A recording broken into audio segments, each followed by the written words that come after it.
আছেন আপনারা সবাই? আশা করছি আপনারা সকলে খুব ভালো আছেন এবং সুস্থ আছেন। আজ প্রতিটা জামাই আর শাশুড়ি মায়ের কাছে একটা বেশ আনন্দের দিন, আর জামাই ষষ্ঠী। আর বহুদিন পর আজকে এই জামাই ষষ্ঠীর ব্লগটা আপলোড করলাম, কারণ বেশ কয়েকদিন ধরে একদমই কোনোভাবেই ইউটিউবে সময় দিতে পারছিলাম না। মানে ওই যে গরমের ছুটির পর তো আবার পুরনো ছন্দে ফিরে এসেছি। তো এই যে পুরনো ছন্দের সাথে সাথে এই সময়টাকে ঠিক মেকআপ করতে পারছিলাম না। সেই কারণে আজকে অনেক দিন পর আপনাদের সামনে আবার একটা নতুন ব্লগ নিয়ে চলে এসেছি। ততদিন পর্যন্ত আপনারা আমার পাশে ছিলেন এবং অনেক ভালোবাসা দিয়েছেন, কেউ কিন্তু ভুলে যাননি। তার জন্য সেই প্রত্যেকটা মানুষের কাছে আমার কাছ থেকে অসংখ্য ধন্যবাদ।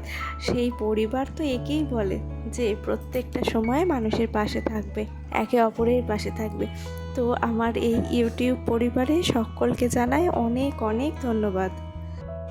জামাই ষষ্ঠীর আগের দিন রাত্রেবেলাতেই অমিত আমাকে বাড়িতে দিয়ে গেছে, আর ও আসবে আগামীকাল, মানে জামাই ষষ্ঠীর দিন। কারণ মা তো এদিকে একা, তো আমি একটু যদি মাকে হেল্প না করে দিই তো মায়ের খুব অসুবিধা হবে। আর ওদিকেও তো বোন এসে গেছে, সুতরাং শাশুড়ি মায়েরও কোনো একটা সমস্যা হবে না। আর সকাল থেকে উঠেই তো দেখতে পেলেন মা একদম সমস্ত কাটাকুটি করে ধোয়াধুয়িও করে নিয়েছে। ওই যে 5-7 রকমের ভাজা তো করতে হবে, জামাইয়ের পাতে 5-7 রকমের ভাজা তো দিতেই হবে। তো তার কারণে ভাজাভুজিগুলো তো মা করে নিলেন। আর আজকে দেখুন প্রকৃতিটা কি সুন্দর। আর এই যে বাপি আজকে মাংস নিয়ে চলে এসেছে, এই দেখুন। আর এদের দেখুন বেশ ঠান্ডা ঠান্ডা হাওয়া দিচ্ছে তো। আর এই যে কি সুন্দর ঘুমাচ্ছে, মানে একটু আগে এমনভাবে ঘুমাচ্ছিল, তাই তাড়াতাড়ি ফোনটা নিয়ে আসতে গেছিলাম যে কীভাবে ঘুমাচ্ছে সেটা দেখানোর জন্য। কিন্তু আর সেইভাবে রইল না, উঠে পড়লো। তো এই দেখুন এবার রান্নার দায়িত্বটা আমি নিয়েছি, মা গেছে একটু ওদিকে কাজে।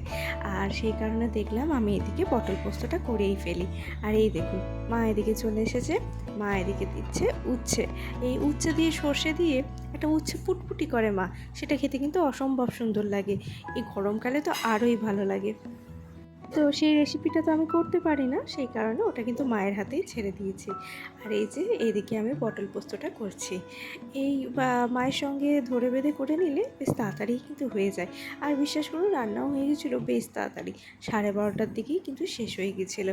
আর ওই যে সকাল সকাল সব কিছু করে নেওয়া হয়েছিল। এই দেখুন এখন ভাজছি মাছ, আজকে হবে দই কাতলা, জামাই স্পেশাল।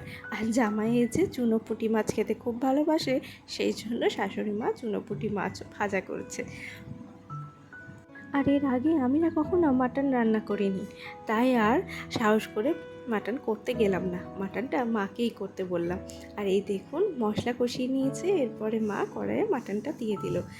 আর এই যে যা দেখুন আমাদের বাড়ির আরও বড় বড় 2 সদস্য চলে এসেছে।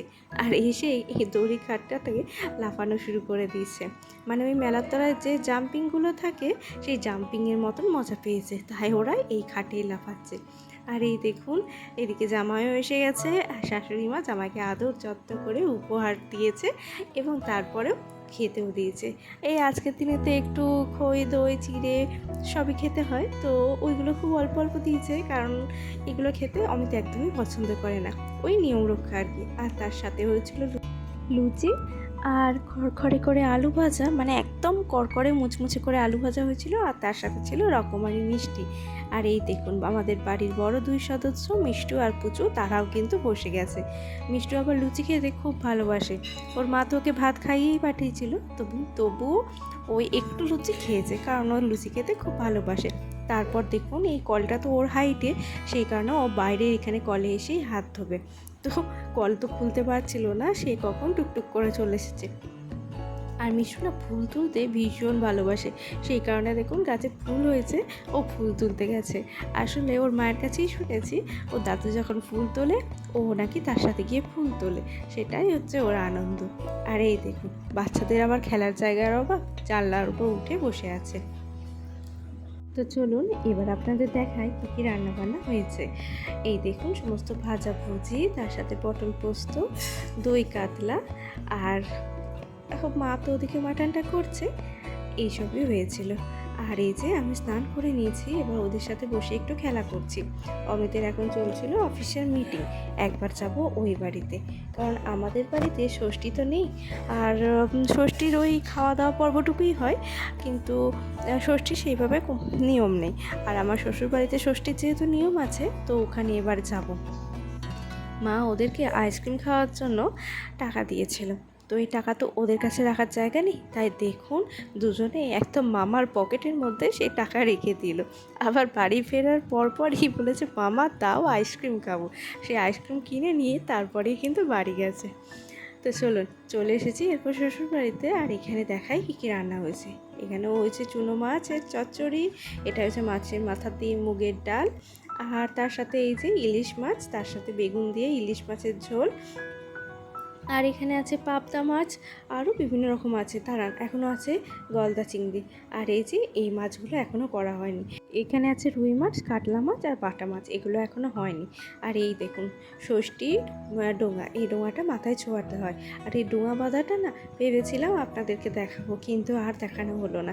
যাই হোক, পরের বছর কিন্তু এই ষষ্ঠী পুজোর সমস্ত কিছু আপনাদের সাথে শেয়ার করব। তো স্নান ধান করে চলে এসেছিলাম এখানে ষষ্ঠীর ফোঁটা নিতে। কাছাকাছি হলে এই এক সুবিধা, এই একবার এই বাড়ি আর ওই বাড়ি কিন্তু খুব ভালোভাবেই করতে পারি। এই দেখুন, এই যে আমার হাতে 5টা ফল দেওয়া হলো, এই 5টা ফল কিন্তু আমি ছাড়া অন্য কেউ খেতে পারবে না। মানে আমি আর অমিত আমাদের দুজনেরটা খেতে পারবো, অন্য কেউ কিন্তু খেতে পারবে না। আর এই যে ষষ্ঠী মায়ের হাতের সুতোটা মা বেঁধে দিলেন, আর মাও কিন্তু আমাকে একটা ছাপা শাড়ি দিয়েছিলেন, আর আমিও মায়ের জন্য একটা শাড়ি আগের থেকেই কিন্তু এনে রেখে দিয়েছিলাম। তো যাই হোক, এরপর প্রণাম করে নিলাম। আর এরপর একটু ঘোরাঘুরি করব, এখানে মাকে একটু পারলে সাহায্য করে দেব যদি কোনো প্রয়োজন হয়, তারপর আবার চলে যাব ওই বাড়িতে। আর এই যে আমাকে মিষ্টি দই দেওয়া হয়েছিল, কিন্তু বিশ্বাস করুন এই গরমের মধ্যে আর একটুও খেতে ইচ্ছা করছিল না, শুধুমাত্র কিন্তু ওই দইটুকুই খেয়েছিলাম, আর কিচ্ছু খাইনি। আর এই যে এবার আমরা বেরোবো, তার জন্য দেখুন মিষ্টি আমাদের টাটা দিয়ে দিচ্ছে। ও বলে আমরা আবার যাব, মানে ওই খাটে লাফালাফি করে একটু আনন্দ পেয়েছে, তো সেই কারণে ওর আসার আবার খুব ইচ্ছা। কিন্তু এখন আর নিয়ে আসবো না, কারণ এখন তো আমরা আর কেউ আসবো না, আর ও মায়ের জন্য কান্না করবে। চলুন, এই যে এবার আমরা ব্যাগপত্র নিয়ে বেরিয়ে পড়েছি, কারণ জামাই আজকে শ্বশুরবাড়িতে থাকবে। আবার তো আগামীকাল সোমবার, তো অফিস যাবে, সেই কারণে ওই ফর্মাল জামা কাপড়গুলো নিয়ে চলে এসেছি। তাও জানেন শেষকালে আর জুতোটা আনতে ভুলে গেছি, সেই জন্যে সকালবেলা যখন অফিস গিয়েছিল ওকে আবার যেতে হয়েছিল বাড়ি জুতো পরার জন্য। আর এই যে এরপর এখানেও চলে এসেছি, আর মা ওকে খেতে দিয়ে দিয়েছে। তো দেখুন এদিকে কত কিছু দিয়েছে, সেগুলো তো আপনাদের আগেই দেখিয়েছি। তার সাথে আছে রকমারি মিষ্টি, আর এই যে এত কিছু কিন্তু ও মোটেও খেতে পারবে না, এগুলো শুধু পাত সাজানোই হয়েছে। আর অন্যদিকে অমিত কিন্তু এত কিছু খেতেও পারে না, ও আসলে খুব অল্প খায় আর খুব হেলথ কনসিয়াস। এই যে আমার থালা দেখতে পাচ্ছেন, আমার আর কিন্তু কোনো বাটি ঘটি নেই, কারণ আমি জানি অমিত এত কিছু খাবে না, আর ওর থেকে অর্ধেক নিয়েই কিন্তু আমার হয়ে যাবে। তো খাওয়া দাওয়া পর্ব শেষ হয়ে গেছে, আর এখন ঘড়ি কাটায় বাজে ওই 3:30 মতন, 3:30 না 2:30 মতো। আসলে অনেক দিন পর তো এডিট করছি তার কারণে আর মনে নেই যে সময়টা তখন কত ছিল। তো দেখুন আবার হয়ে গেছে বিকেলে আমরা একটু বেরিয়েছিলাম, তো একটু ঘুরে টুরে এসে আর ওই বিকেল রান্নাটা করে নিয়েছিলাম। রাতে হয়েছিল বিরিয়ানি, জাস্ট আলু দিয়ে বিরিয়ানিটা করেছিলাম, চিকেনটা আলাদাই রান্না করেছিলাম। এই দেখুন বিরিয়ানিটা করতে কিন্তু এখন আমি বেশ ভালোই শিখে গেছি। আর এই যে রাতের খাওয়া দাওয়া পর্ব এবার শুরু করে দিয়েছি, বিরিয়ানি, স্যালাড, আর তার সাথে ছিল চিকেন কষা। আবার কি, আর বেশি কিছু চাই না, একই সকালে অত কিছু খেয়েছে আবার রাতে খাচ্ছে। আর যাই হোক, জামাই ষষ্ঠী শুনলে যদি পেটটা মাফ করে দেয় তাহলে তো ভালোই হয়। আবার তো আগামীকাল অফিস আছে, সেই জন্য কিন্তু একটু মেপে জুপে খেতেই হবে, আর গরমটাও তো প্রচণ্ড পড়েছে। তো চলুন আজকের ব্লগটা এখানেই শেষ করছি। সবাই ভালো থাকবেন, সুস্থ থাকবেন, আর আমার ব্লগটা কেমন লাগলো অবশ্যই জানাবেন, আর এইভাবেই পাশে থাকবেন। টাটা।